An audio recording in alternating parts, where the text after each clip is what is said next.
Enrique Iglesias famously said, "I can be your hero, baby." Mr. Contest Chair, fellow Toastmasters, and anybody who's wanted to be someone's hero. And today, that person was Roger.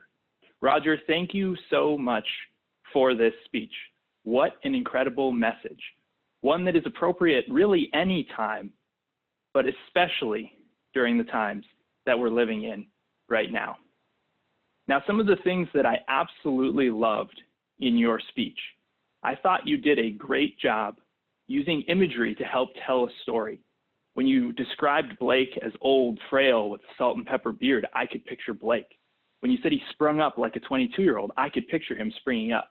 And when you were standing in that diner, looking out as he had his hands on the glass, we were in that diner with you. It was incredible imagery that helped us walk through the story. I also thought you did a really good job driving points home using vocal variety, but specifically in using quiet and slow tones. When a lot of people think of vocal variety, they think of being loud and passionate, and that is certainly a part of vocal variety, but there's the often overlooked part of slowing down and being quiet to drive home a point. Now, I think there might have been an opportunity here to even drive some of those points home further. Specifically, there was one line when you said, "How many times was he made to feel this way?"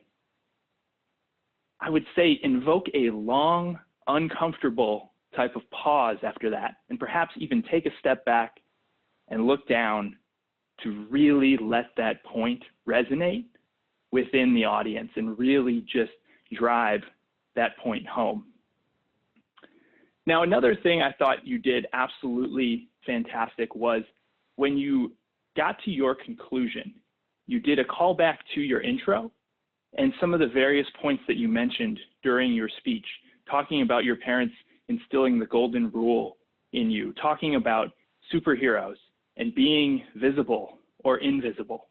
I thought that was a really advanced technique to really call it back and kind of tie the whole speech together and put a nice bow right on the top. Now, the only other piece of advice I would have is with the conclusion, while I thought you did a good job concluding the speech, I think you could maybe do it a little more succinctly. I think there's an opportunity to perhaps reword or remove one or two sentences to really get that point home and kind of let the moment breathe itself. So in summary, it was a great speech and message. You used great imagery and vocal variety, but don't be afraid to do those long, uncomfortable pauses. And when you're doing your conclusion, make sure you really land the plane to drive the point home, and you will continue to be our hero. Mr. Contest Chair.